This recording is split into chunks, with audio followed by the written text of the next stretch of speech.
Peace be with you. Welcome to the D Show. I'm Eddie, your host. Subscribe if you haven't already. My next guest is on the front line. I'm trying to save lives because heart disease is a leading killer in America. And you know who's a big fan of his work? That's right, the former President Bill Clinton. Have conquered your weight. What are you doing? How do you do it? Why can't I do it? So when you and I had to have our heart operations because of blockage, but even, you know, Dr. Esselstyn, who has the most militant position, I mean, he doesn't even eat things made with olive oil. And he looks great. He's about 10 years older than we are. What we've heard from President Clinton is the remarkable change that he's been willing to make to remove completely from his nutrition those foods which we know will devastate and injure the inner lining of your arteries. And when we come back, Dr. Esselstyn will be telling us how heart disease can be cured, how it can be reversed. Here on the Dean Show, don't go anywhere. This is the Dean Show. This is the Dean Show. This is the Dean Show. This is the Dean Show. This is the Dean Show. This is the Dean Show. This is the Dean Show. This is the Dean Show. Welcome back to the Dean Show and our special guest, because it's important. We're trying to save lives from the documentary Forks Over Knives. This could be the first generation of children in the United States that lives less than its parents. I got 2 pills I take for my diabetes, then I got 1 for cholesterol, high blood pressure, and then I take Byetta, which is an injectable. Dr. Esselstyn, how are you, sir? I'm fine, Eddie. How are you today? Good, thank God. I was very impressed. I saw you actually on Forks Over Knives. Have you seen the documentary? Most certainly. Yeah, now, I'm looking at a book here. It's called Reversing Heart Disease. Before we get into the book, tell us a little bit about yourself and what you do. Well, after I finished my tour as a combat surgeon in Vietnam, I was asked to join the staff of the Cleveland Clinic, where I was a general surgeon for 30 years. I was director of the breast cancer task force and head of the section on thyroid and parathyroid surgery. But it was in my role as chairman of the breast cancer task force that I got increasingly disillusioned in the late 1970s, early 80s, with the fact that no matter for how many women I was doing breast surgery, I was doing absolutely nothing for the next unsuspecting victim.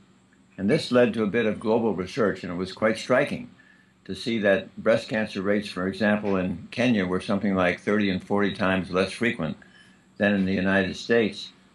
And if you looked at breast cancer in rural Japan in the 1950s, it was very infrequently identified. And yet as soon as the Japanese women would migrate to the United States, by the 2nd and 3rd generation, still pure Japanese American, they now had the same rate of breast cancer as their Caucasian counterpart. And even more provocative, perhaps, was the incidence of prostate cancer in the entire nation of Japan. In 1958, how many autopsy-proven cases were there from cancer, deaths from cancer of the prostate in Japan?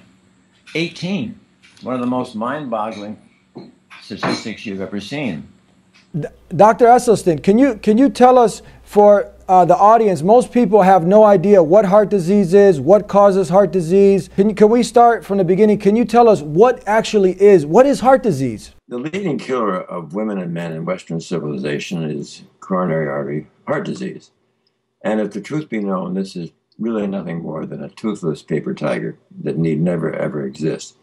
And if it does exist, it need never, ever progress. This is a benign foodborne illness. And I say that because if we look, for instance, at some of the cultures on the planet today, like the rural Chinese, the Papua Highlanders, the Central Africa, or the Tarahumara Indians in northern Mexico, cardiovascular disease is virtually non-existent in these cultures. Why? Because by heritage and tradition, they consume a plant-based type of nutrition. And this is really sort of the guidepost of so much of the research that we were involved in. with our first small study in 1985 when it was initiated. It started with patients who were absolutely ravaged with heart disease. And we asked them to, in essence, stop the foods that were injuring the lining of their artery every time that passed their lips.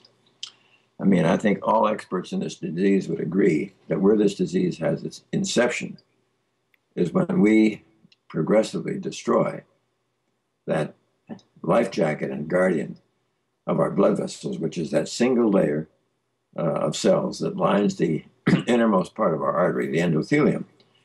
And the endothelial cells manufacture this wonderful magic molecule of gas, nitric oxide.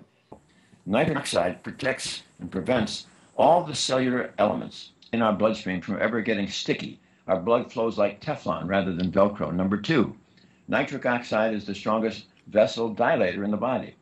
When you climb stairs, the arteries to your heart widen. The arteries to your legs widen and dilate. That's nitric oxide. Number three, nitric oxide protects the wall of the artery from becoming thickened, stiff, or inflamed. It protects us from getting high blood pressure or hypertension.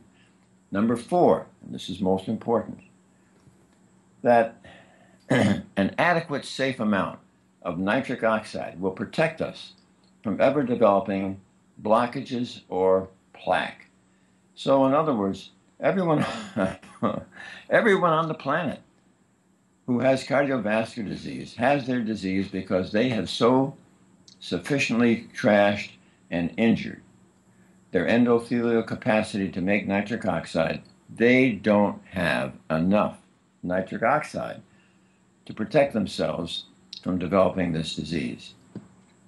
So what are the foods that every time you pass these foods past your lips, you injure your endothelial cell and decrease the production of nitric oxide? They are oils: olive oil, corn oil, soybean oil, safflower oil, sunflower oil, coconut oil, palm oil, oil in a cracker, oil in a piece of bread, oil in salad dressing.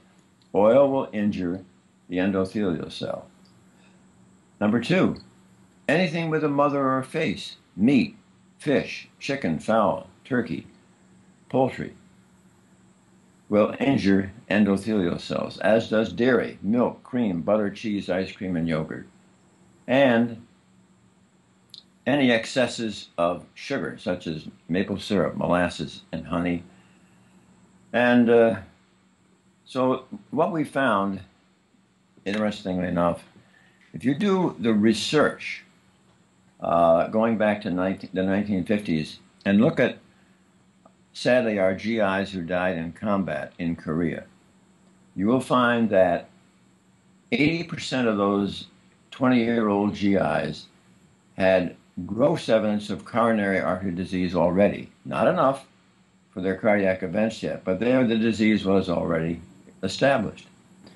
Now, on the other hand, if you look at a similar autopsy study now 45 years later, in 1999, this time looking at young women and men between the age of 17 and 34, you will find that now the disease is ubiquitous. Everybody has the disease. So what's going on here? Again, not enough at that young age to have their cardiac events. So not surprisingly, if people keep eating these same Western foods and continue to injure, it's not surprising that we as physicians then identify their cardiac events, which begin occurring in their 40s, 50s, and 60s, and so on. Now, what we found, actually 30 years ago in our first small group of patients who had serious cardiovascular disease, and they had failed their first or second bypass, and they had failed their first or second angioplasty, or they were too sick for these procedures, they had refused. And we found that when they were instructed to limit their nutrition to whole food, plant-based nutrition, not only could they stop the progression of their disease, but they could also, we would see at times, striking examples of disease reversal.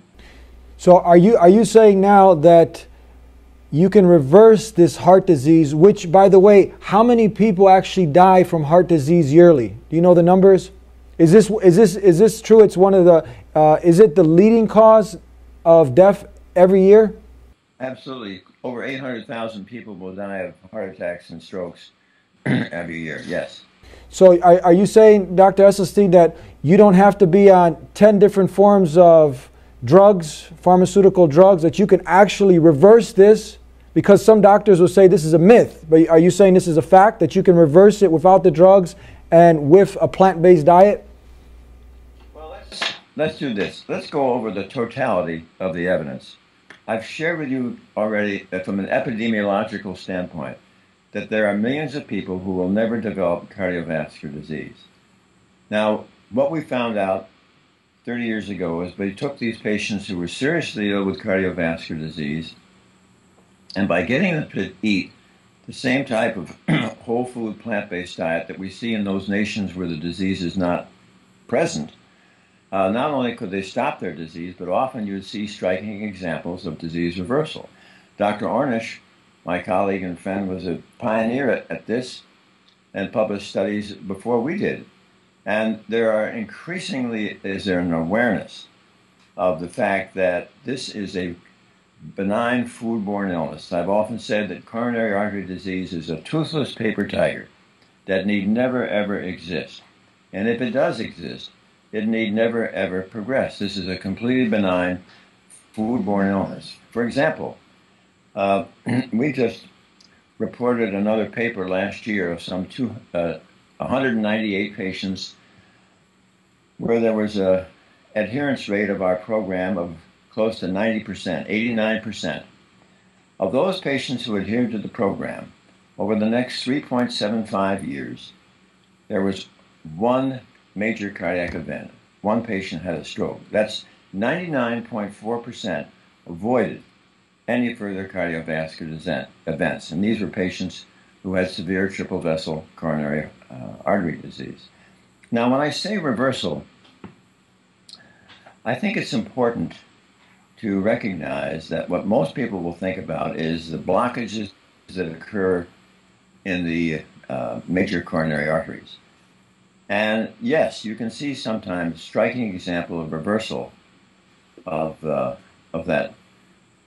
But there are patients who are in their 50s and 60s and so forth who will have plaque that is made up of scar, fibrosis, and calcification, that even though that will never reverse, these patients, interestingly enough, can reverse their stress test, can reverse their disease on a PET scan, meaning that they can get practically normal flow back to the heart muscle without reversing that plaque in the major artery.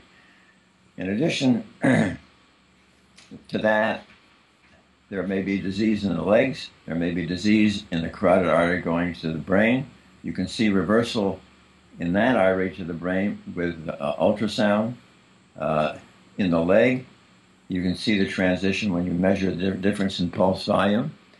And then there are multiple symptoms that will change as these patients reverse their disease. They will escape their angina, their chest pain. They will get rid of their claudication or pain in the calf muscle if it is due to disease in an extremity. Or they will actually reverse their erectile dysfunction. We're here with Dr. Esselstyn. We're going to take a break. We're here trying to save some lives, the man on the front line, trying to cut this statistic down because it is a leading killer, heart disease. We'll be right back with more. Don't go anywhere. I want you to imagine you wake up and in front of you are a bunch of guys running around kicking a ball. No goals, no lines, no rules. What would you think? But is that your life? Surely every sport has its goal. Every game has its end. It has its objective. It has its rules. How about life? How about our life? Isn't there a goal to life? Isn't there a purpose, an objective that we have to reach? We think so. The Quran tells us that we exist in order to worship God, and worshiping God means knowing God, as the Quran says. وَمَا خَلَقْتُ الْجِنَّ وَالْإِنسَ إِلَّا لِيَعْبُدُونَ. Worship, though, is not some narrow, small thing. It's wide, it's vast, it encompasses everything that the human being does. Everything that you do, everything that you think, everything that you feel can be done, thought, said, felt in a way that is either pleasing or displeasing to God. The purpose of life is to try and do everything in a way that God loves and God is pleased with. That is your goal. Please subscribe to The Dean Show. Follow us on our official Facebook and Twitter pages in the links below. Please also help support The Dean Show by making a donation in the link below. Back here on The Dean Show with Dr. Esselstyn. Sir, we saw now on the movie that you were in, the film, that actually the people, they were written off by their doctors, that basically they were going to die. And is it true that they were, it shows as in the film, that they were actually taken off the prescription drugs, they actually ended up living, and all through this, the natural way, through this changing up their eating diet and going more on a plant-based diet. Is this right? Well, that's true. The patients that were seen in the film had a very gratifying response. They were people who totally bought into the whole concept of whole food plant-based nutrition, and they actually were delighted and proud to be a part of it. But as soon as they start losing their chest pain, they lose weight, they see that their disease is reversing, I mean, you've got them hooked. It is it's incredible to think that something as simple as nutrition could be so absolutely powerful. I mean, the trouble with most physicians who treat cardiovascular disease is not only are they caring, they're compassionate, and they have an enormous fund of knowledge, but no time in their training were they ever exposed to the power of nutrition. They don't understand nutrition. They never get training in it. They don't get training in behavioral modification. So it's very difficult for them to embrace it. But one of the things that we have found increasingly is that many younger cardiologists who are willing to take a look at this have absolutely embraced it and have done wonderful things with their patients as they begin to teach them the power of plant-based nutrition. What are the foods that they must avoid? What are the foods that will restore their healthy vasculature? My uncle, he's a medical doctor. He knows about you. He's a fan of your work, and he's on board. And I got to talk to him a little bit about this, about most of the doctors not embracing more of this natural plant-based remedies for healing. But he had seemed to have said that, you know, we do what we know, and most of them have no clue about nutrition. So what do you do? He's actually on board now. He actually has the book. He's referring patients to change up their diet. And what do you actually do when you encounter people in the medical profession, because we want to get them on board?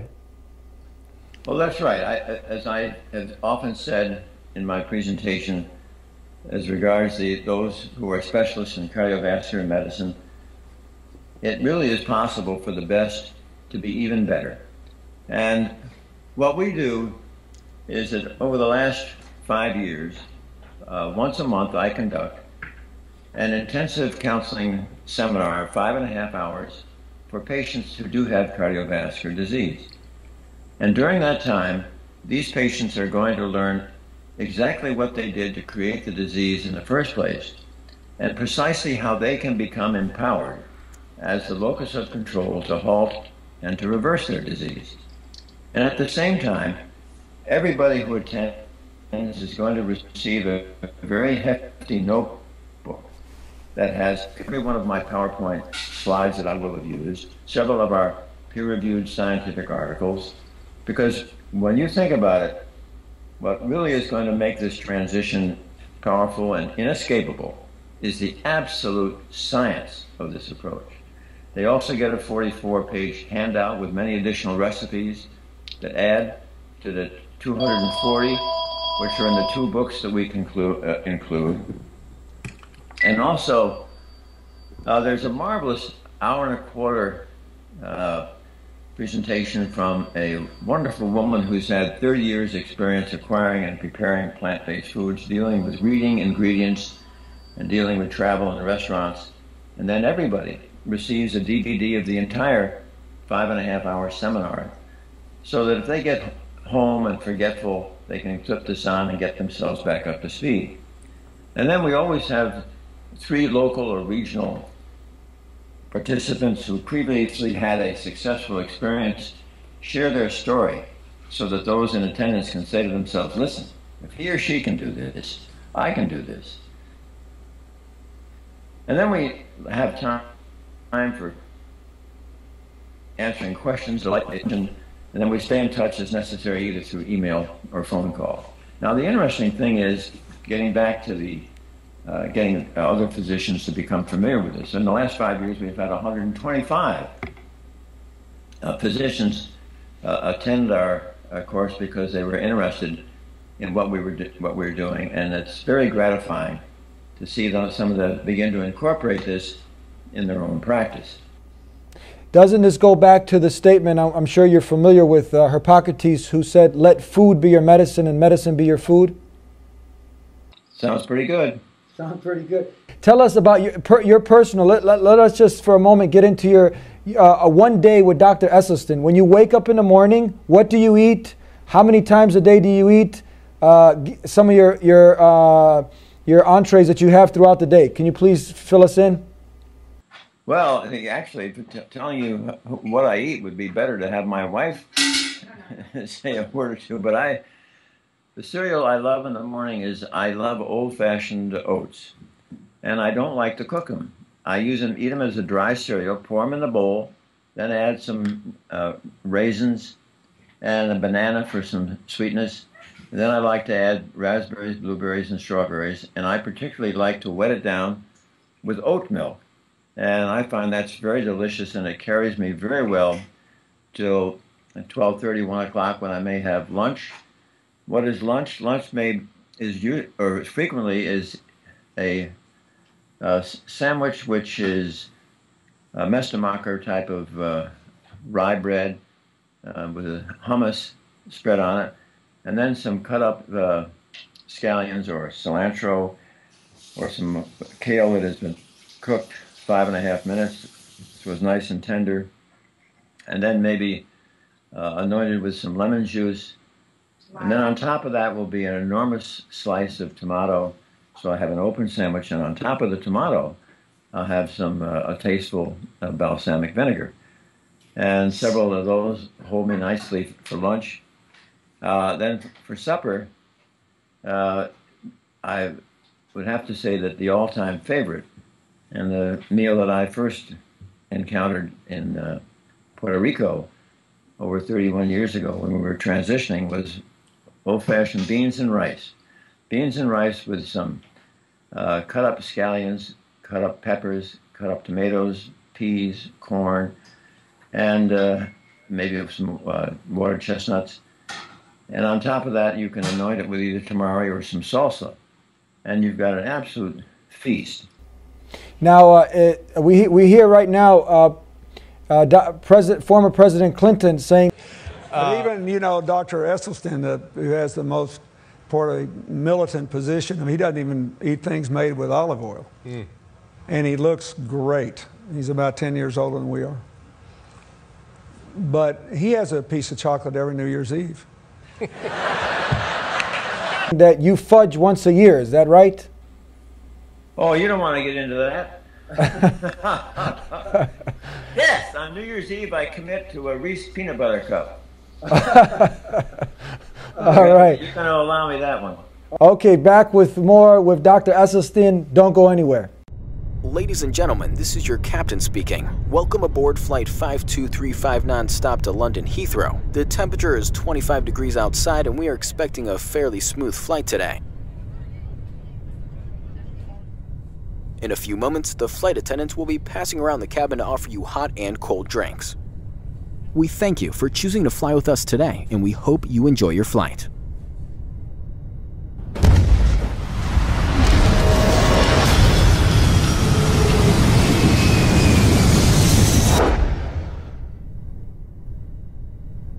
Thank God it was just a dream. God? I don't believe in God. Ladies and gentlemen, the captain has turned on the fasten seatbelt sign.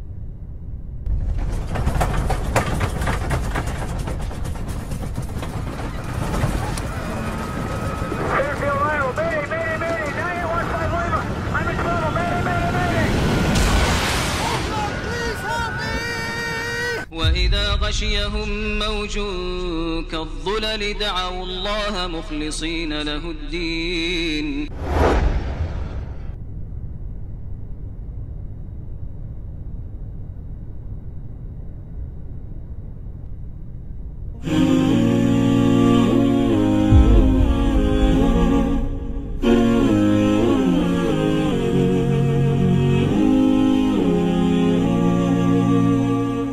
Please subscribe to The Dean Show. Follow us on our official Facebook and Twitter pages in the links below. Please also help support The Dean Show by making a donation in the link below. Back on The Dean Show with Dr. Esselstyn here. We're trying to cut that. Now, you said it's 800,000 people die from heart disease yearly? No, I said 800,000 people die from cardiovascular disease. That includes strokes and heart attacks. Strokes and heart attacks. Now, heart disease is somewhat of a silent killer. It can creep up and get you, and you can just, you're lucky if you get a second chance. Is that right? Well, there's no question that heart disease can be very subtle at times. Patients may not have anything in the way of symptoms with a plaque that is blocking their artery by no more than 30 or 40%. And if, sadly, that plaque should rupture, and then suddenly the body tries to mend that rupture by laying down a clot, now suddenly a vessel which was 30% blocked is now 100% blocked, and that means that all the downstream heart muscle is suddenly deprived of oxygen and nutrients, and it dies, and that's the heart attack. And sometimes these heart attacks can result in what we call a cardiac arrhythmia, where the heart goes into a ventricular rhythm which will lead to fibrillation or standstill, which is fatal. And is it true you actually, after this operation where you take, what is it, the vein from the leg, you put it inside, you open up the chest and you do the bypass surgery, you haven't still fixed the problem, have you? It's a temporary solution? No, even cardiovascular surgeons are the first to admit that, just like cardiologists who are doing stents, look, they don't do a thing for the illness. And there is study after study after study that clearly shows that if you are having a stent while you're in the middle of a heart attack, the stent can be absolutely life-saving. Save a lot of your heart muscle from damage, save your life. However, what about the other 90% that are having what we call elective stents? With elective stents, when you're in a stent just because you've got some chest pains or you've made all the stress tests, there is no prolongation of, and there is no protection from a future heart attack. And thank you, Dr. Esselstyn, for being with us here on The Dean Show. Forgive us for the technical difficulties. And get the book, Preventing Reversing Heart Disease. You know what? It is a serious matter. You have this leading killer killing too many people. And we can go ahead and fight this by fighting our urges to eat the wrong foods and changing our ways and eating the right foods. And God willing, with God's help, we can go ahead and take advantage of all the wonderful, beautiful foods that are out there. All of the green, beautiful vegetables, the fruits, and getting away from all this junk that's out there. And when you put junk in, what do you get? Junk out. So God willing, you can go ahead and make these modifications, these adjustments in our lives, so we can go ahead and live a more fruitful, well-balanced life. We'll see you next time here on The Dean Show. Until then, subscribe if you haven't already. Peace be with you. There's no question that if the truth were known that coronary artery disease is a toothless paper tiger that need never exist, And if it does exist, it need never, ever progress. What we've heard from President Clinton is the remarkable change that he's been willing to make to remove completely from his nutrition those foods which we know will devastate and injure the inner lining of your arteries. And the remarkable thing is the capacity that the body has to heal itself.